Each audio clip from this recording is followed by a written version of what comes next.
میرے بھائی یہ بہت سخت مسئلہ ہے. اللہ کے نبی نے اپنی وفات کے لمحات میں، اپنے آخری لمحات میں بھی کہا تھا لعن اللہ الیہود والنصارى، اللہ کی لعنت ہو یہودیوں کے اوپر، اللہ کی لعنت ہو عیسائیوں کے اوپر. اتخذوا قبور انبیائہم مساجد، انہوں نے اپنے نبیوں کی قبروں کو مسجد بنا لیا، سجدہ کرنے کی جگہ بنا لیا. اسلام میں قبر کے آگے سجدہ کرنے کی اجازت نہیں ہے.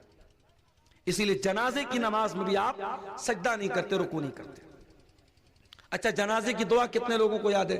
ذرا ہاتھ اٹھا کے بتاؤ تو کتنے لوگوں کو یاد ہے؟ ایمانداری سے بتانا، جھوٹ موٹ ہاتھ مت اٹھانا. دیکھیے اتنا بڑا مجمع ہے اور کافی لوگ ایسے ہیں جو ہاتھ نہیں اٹھا پا رہے.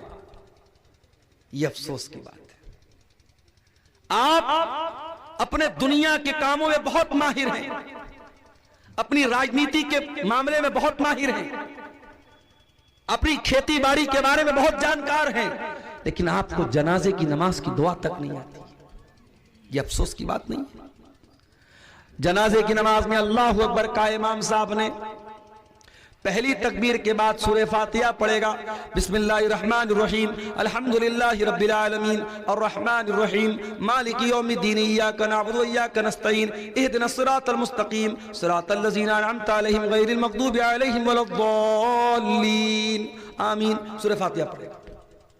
اس کے بعد کوئی سورت ملا لے گا.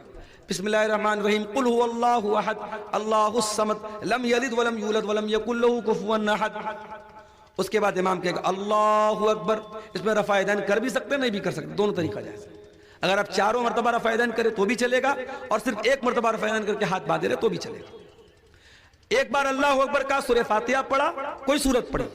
اب دوسری مرتبہ امام نے اللہ اکبر کا، آپ کیا پڑھیں گے؟ آپ اللہم صلی علی محمد وعلی آل محمد کما صلیت علی ابراہیم وعلی آل ابراہیم انکا حمید مجید. اللہم بارک علی محمد وعلی آل محمد کما بارکت علی ابراہیم وعلی آل ابراہیم انکا حمید مجید. درود شریف پڑھا. پھر امام نے کہا اللہ اکبر. اب یہ تیسری تکبیر ہے. اب اس میں آپ جنازے کی دعا پڑھیں. جنازے کی کئی دعائیں ہیں، چھوٹی چھوٹی دعا بھی ہے، تھوڑی لمبی دعا بھی ہے. ایک دعا جو بہت مشہور ہے، شاید جن کو یاد ہے یہ والی دعا یاد ہوگی. اللہم اغفر لحینا ومیتنا وشاہدنا وغائبنا وصغیرنا وکبیرنا وذکرنا وانثانا. اللہم من احییتہ منا فاحیہی علی الاسلام ومن توفیتہ منا فتوفہ علی الایمان. اللہم لا تحرمنا اجرہ ولا تفتنا بعدہ. یہ دعا ہے. اتنی تو کم سے کم آپ کو یاد ہونی چاہیے. اس دعا کا مطلب کیا ہے؟ اللہم اغفر لحینا، اے اللہ ہمارے زندوں کو بخش دے، ومیتنا ہمارے مردوں کو بخش دے. اللہم اغفر لحینا ومیتنا وشاہدنا وغائبنا، جو موجود ہیں ان کو بھی بخش دے، جو موجود نہیں ہیں ان کو بھی بخش دے.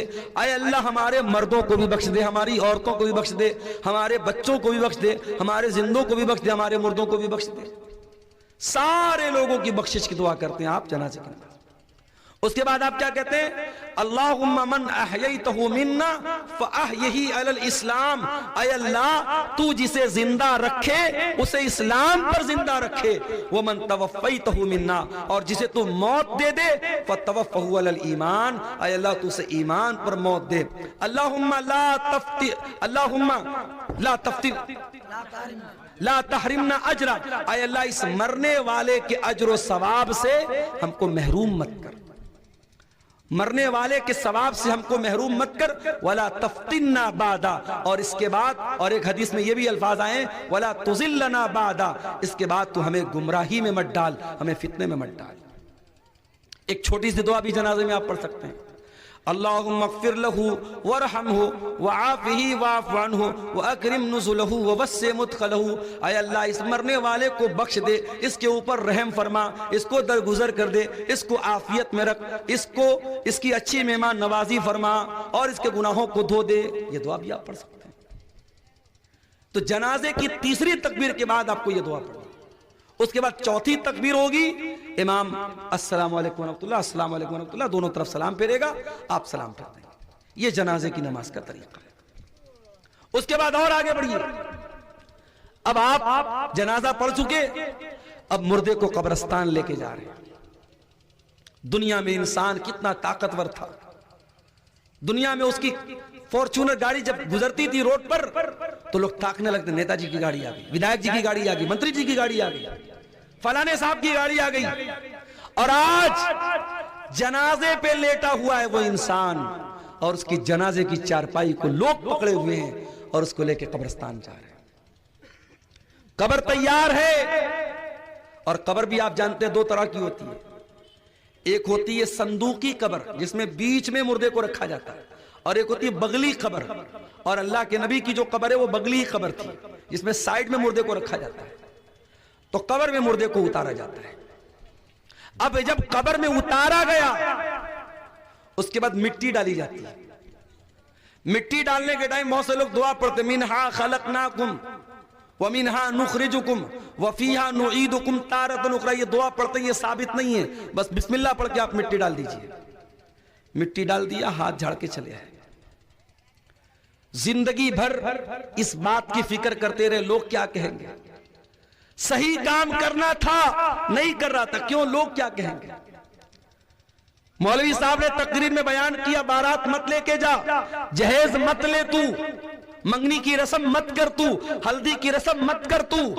آپ کی شیرسا بادی برادری میں کٹیہار میں مجھے لوگوں نے بتایا باقاعدہ بینڈ باجا تک کی شادی ہو رہی ہے. کہاں ہیں آپ؟